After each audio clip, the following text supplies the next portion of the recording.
Hello, my spooky friends, and welcome back, or welcome to my channel.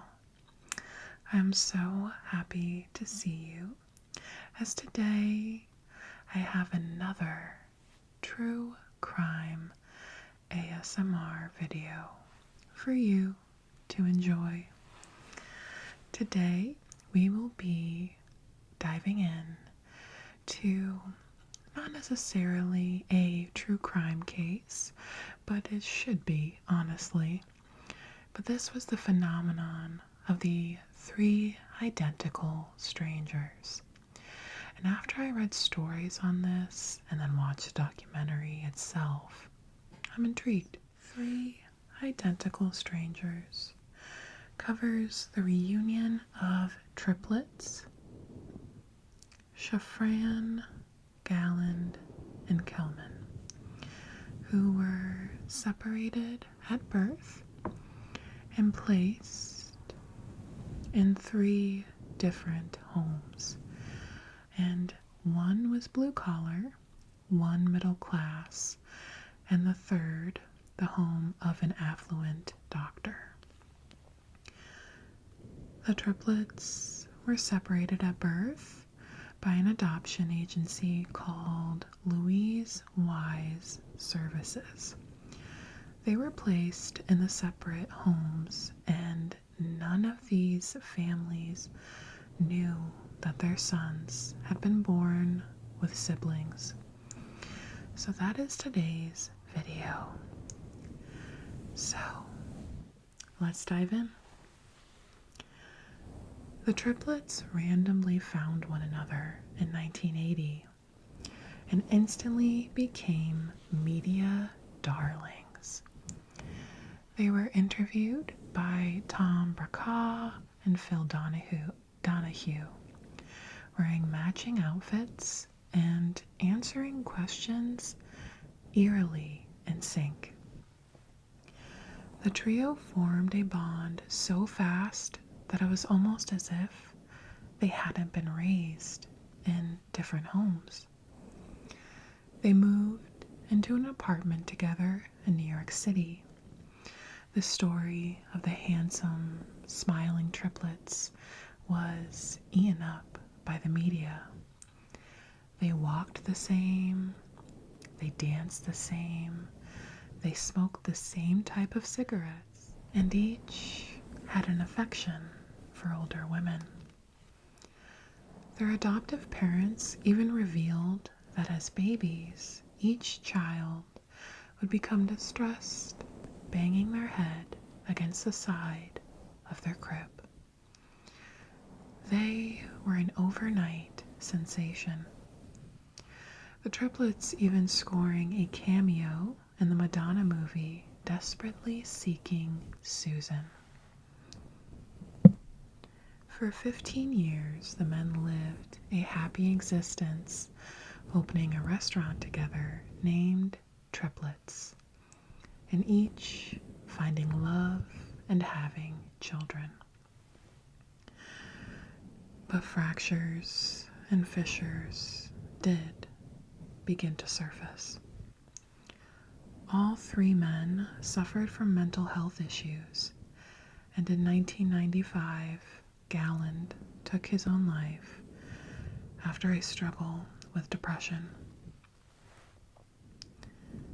Later, Kelman would tell the New York Post it was absolutely separation anxiety. Those who were studying us saw there was a problem happening, and they could have helped. That's the thing we're most angry about. They could have helped and didn't. That same year, Pulitzer Prize-winning journalist Lawrence Wright published an article in The New Yorker shedding light on a disturbing psychological study. The scientific inquiry, masterminded by prominent psychologist Dr. Peter Neubauer and his Child Development Center, set out to answer the fundamental question of nature versus nurture. Through the now defunct Louise Wise Adoption Agency, an unknown number of twins and triplets were placed in different homes and secretly observed for years by researchers who diligently made home visits. Parents were told these visits were standard to track the adoptive children's progress. Kelman, Shafran, and Galland were part of the study, each strategically placed in blue-collar, middle-class, and wealthy homes. The disclosure is at the crew of 3 identical strangers, which unfolds like a thrilling, macabre mystery. "It's beyond anger," Shafran said, describing his emotional state after the revelation came to light. "We've been called subjects. We're victims. There's a big difference. I don't want to play off like we're horribly injured people now as adults. We have families. We have children. We're relatively normal people. But they treated us like lab rats, nothing more. And we're human beings." He was sitting with his brother Kelman and the film's director in Park City, Utah, earlier this year. A few hours after the documentary had first played for the public. The experience, the siblings said, had been moving. Kelman heard many audience members crying and said a number of people approached him after the screening to offer him hugs. In this documentary, the brothers recalled having people from the agency film them, asking them to say this and that, ride a bike, or paint a picture under the guise that they were monitoring children who had been adopted out. However, shortly after the men had been reunited, their parents caught on to the experiment and confronted the evasive personnel at the adoption agency. And they were furious at what they and their children had been put through. They received no answers until a chance encounter propelled them to find out the truth. Their children had not only been separated, but separated deliberately, along with many others. The secret research project was never published, and it was never known who the private Washington charities were that bankrolled it. The other chilling find? No one except those who participated knows how many sets of siblings were separated. In an interview with the New York Post, Shafran said that he couldn't think of anybody else in modern times that has done anything like this. The other comparisons I can think of would be the Tuskegee syphilis experiment, where they let them all get syphilis and let it go untreated.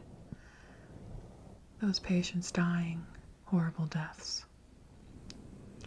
3 Identical Strangers filmmaker Tim Wardle said that you didn't have to be a scientist to figure out why these men had issues.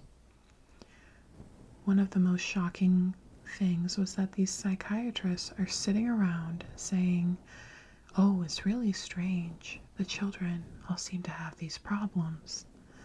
The answer being obvious. You've ripped them apart from their siblings. Though the festival experience proved cathartic, both brothers were extremely hesitant about partaking in the documentary. It took 4 years for Wardle to convince them to participate. If you see what's happened to these men in their lives, it's not surprising that they're initially wary when people approach them, said the filmmaker. British people coming in and saying, "We want to tell your life story," and they've been messed around a lot by the media. I would be suspicious too, Wardle says.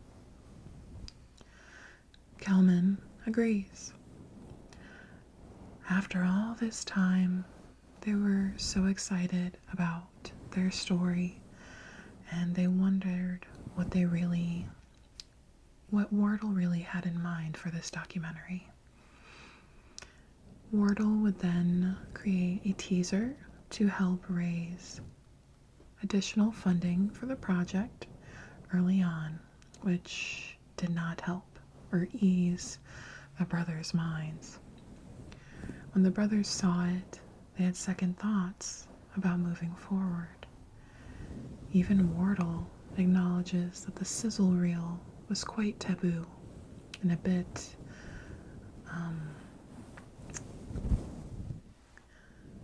it wasn't as sensitive as the brothers would have liked. And this was only for selling purposes. Despite the teaser misstep, Kelman said he and his brother decided to take a leap of faith and move forward with the documentary. And as a result of their participation in the film, a slew of information has come to light. Because of the filmmaking team's persistence, thousands of pages from the Neubauer study have been released to the brothers. When Neubauer died in 2008, he went to his grave having never spoken publicly about his findings. He left his research at Yale University, where it is to be sealed until 2065, presumably so that any subject of his study would be dead before they could access it. Access to the papers at Yale is controlled by the Jewish Board of Family and Children's Services, an earlier incarnation of the 150-year-old nonprofit was called the Jewish Board of Guardians, and that organization was one of the two that helped establish Neubauer's Child Development Center in 1947. In a statement, a spokesperson for the Jewish Board said the group does not endorse the Neubauer study, and they deeply regret that it took place. They recognize the great courage of the individuals who participated in the film, and they appreciate that this film has created an opportunity for a public discourse about the study. For many years, the Jewish Board has been, and will continue to be, committed to providing people who were involved with the Neubauer study access to their records in a timely and transparent manner. The most corporate answer I have ever read in my life. The most, are you joking? Anyway, just a way of covering their ass so they don't get sued by all these people that they ripped from each other. Twins, when they're in the womb, they're so close. They're literally bonding at that time. And for them to take it upon themselves to use them like lab rats is disgusting. So, after the Jewish Board had released this statement, this corporate statement, Wardle, the documentary director, did get involved, and he did help with getting the Jewish Board to give Kelman and Shafran access to about 10,000 pages from the study. There were some interesting findings, such as the amblyopia revelation, but most of the pages were heavily redacted and none reported formal conclusions. The data was collected, but the results were never published, and we're getting to a point where we're pretty sure that nothing was ever done with it, said Shafran. Shafran says, who is now a lawyer who lives in Brooklyn with his wife and 2 children, he goes on to say, and then what was the whole point? Which I think that's the biggest issue that they have. Like, you went through all these loops and bounds to have this happen, but what was the call? Like, what was it for? I think for them it would have been worth it if for the whole point of it was to bring better things, and it's just, it was a waste, and it caused them so much turmoil, and they lost so much time with each other when they could have been there for support. When the brothers initially learned about the study, they consulted an attorney, as they should, but were told that the statute of limitations might prove to be an issue in this case. Shafran found the explanation ludicrous. It's not like someone left a scalpel in someone's belly button. How many cases like this do you have to compare it to? What they did to us wasn't a question of law. These people were entrusted with godlike power and decisions, says Shafran. Since 3 Identical Strangers, which will air on CNN in early 2019, Kelman and Shafran have begun to reconsider their legal options. Though their participation in the documentary has led to the stirring of painful memories, it has also led to tangible movement in this case, and has given the 2 brothers a reason to spend more time together and work harder on their relationship. Kelman, who now lives in New Jersey with his wife and 2 children, he works as an insurance agent. Wardle said he was extremely cognizant of the effect his movie could have on the brothers. As of recently in 2023, Ben Stiller was in final talks to star in a new adaptation of the 3 Identical Strangers, which is to be a limited series adaptation by Sony TV. The documentary I continuously am referencing is the 2018 documentary film directed by Tim Wardle named The 3 Identical Strangers. The 3 Identical Strangers has since been bought from Netflix by Hulu and is now streaming. I would like to add, it's streaming. Hulu bought it, but it's not on Hulu. I don't understand how that works, but they have the rights to it. I did see that you can buy it, like, through your streaming services. You can buy it and watch it. It's very touching. It made me extremely emotional. I feel so bad for these boys who were, like they said continuously, they were used as lab rats. They were not seen as people. And to treat people this way, I feel like this should be like,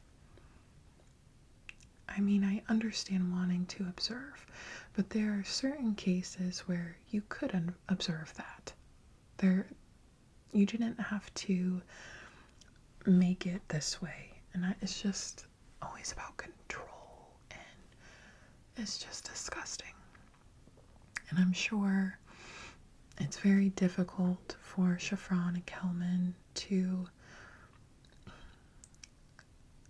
they want someone to blame for their brother's death, and rightfully so.